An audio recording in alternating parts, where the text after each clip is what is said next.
In ethnic minority areas, agro-ecological farming has become an important strategy for achieving three basic objectives: to foster biodiversity of natural ecosystems, to maintain cultural diversity and local knowledge in the management and rational use of natural resources based on customary law, and to preserve livelihoods on the ecology of human tribes.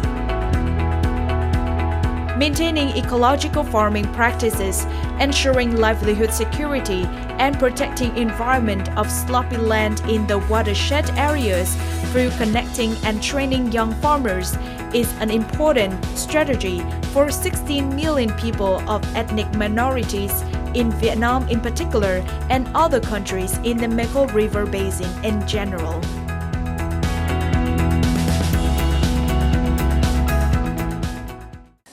Greetings from Seng Vietnam on VTC10 NetViet. Eco-farming has been quite popular in Vietnam, especially in Hà Tĩnh, a central province, where a number of young eco-farmers have come here to learn and to share experience on eco-farming. In today's program, we have a conversation with one young eco-farmer on their activities in Hà Tĩnh province. Thank you, Vieng Phet, for joining us. The first question we'd like to ask you is, can you tell us more about your impression when you came here initially?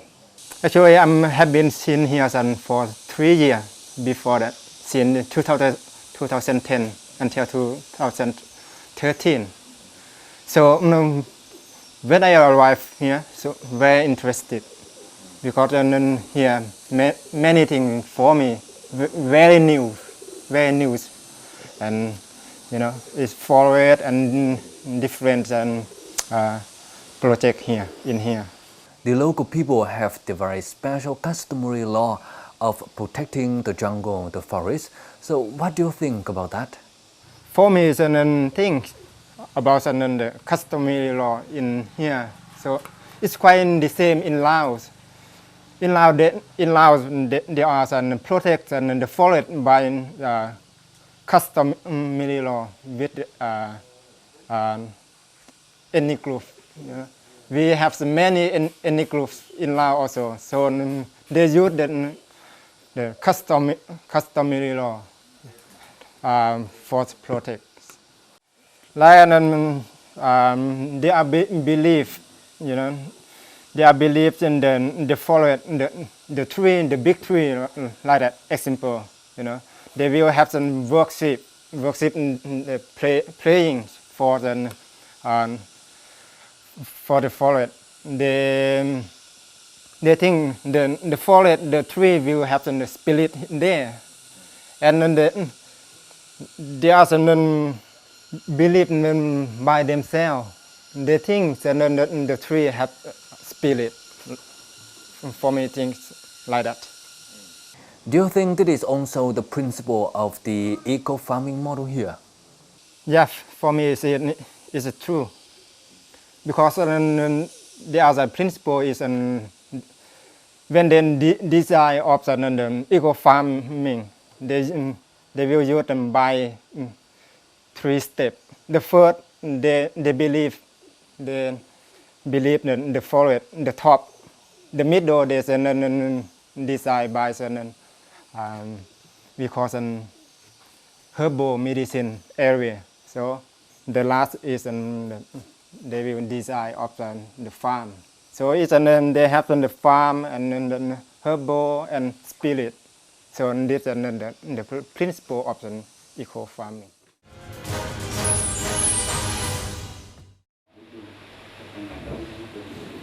The young ecological farmers, students, experts from European and Asian countries arrived at the Hepa in Huang Son's district, Hà Tĩnh province.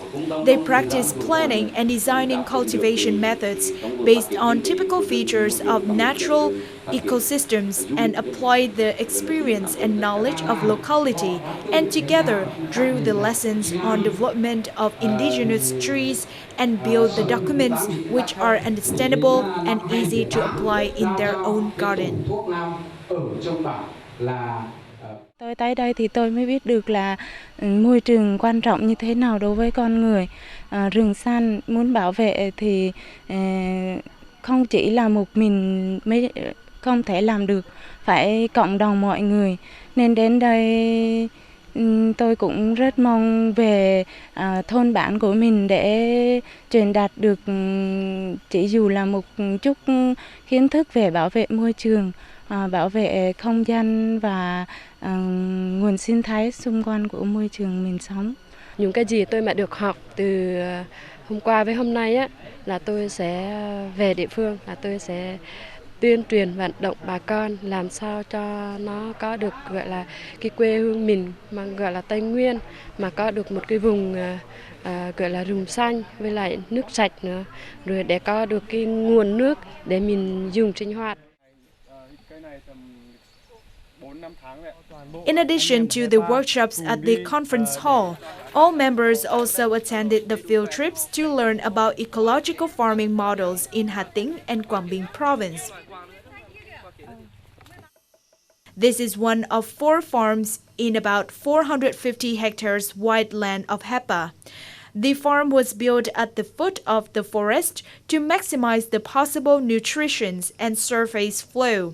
To prevent erosion, slightly sloping terrain has been strengthened by the fruit trees and ditch system to slow down the flow of rainwater.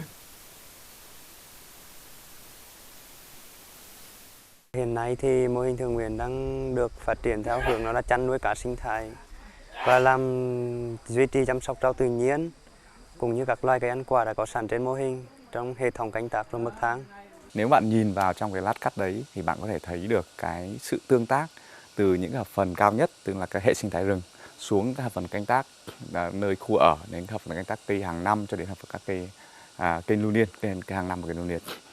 Và nhìn rõ hơn thì chúng ta nhìn thấy được cái sự tương tác về dòng năng lượng từ tự nhiên, là thông qua, ví dụ chúng ta thấy là thông qua các cái lượng mưa hàng năm, nó có thể dịch chuyển các cái dòng năng lượng đấy từ những hệ sinh thái rừng xuống nuôi dưỡng cho các hệ sinh thái phía dưới hạ lưu hơn.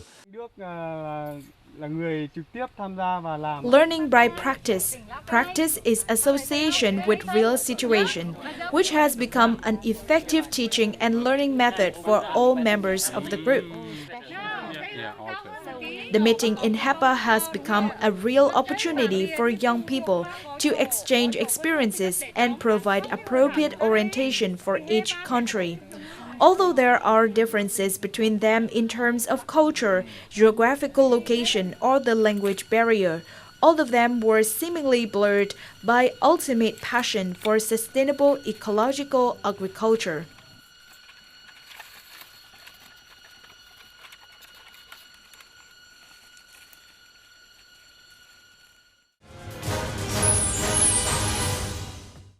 Coming here and studying the farming model and also sharing the experience of eco-farming with different people, what do you think? What can you say about the eco-farming model here in Hà Tĩnh province?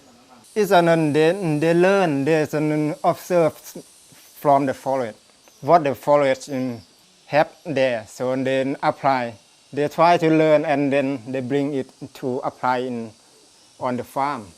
We have a small garden, so you will see the small garden is a diversity of the plants.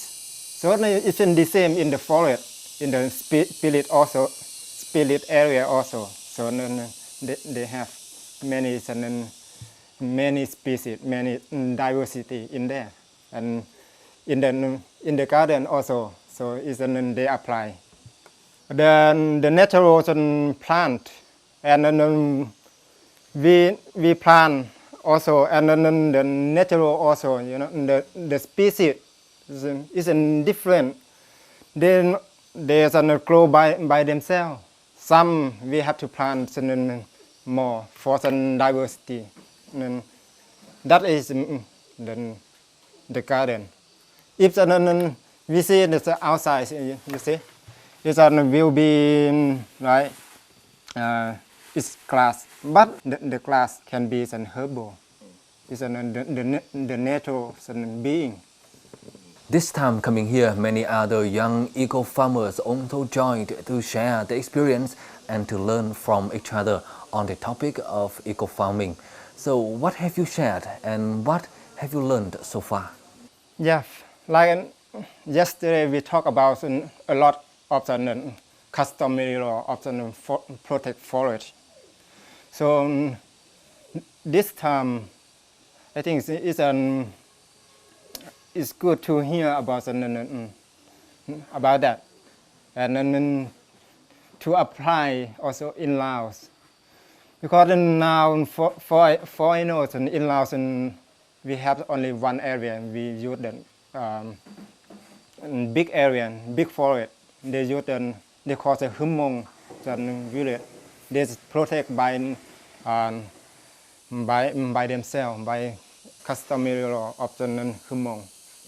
So this time I think that I can know more and then can apply ours in any group.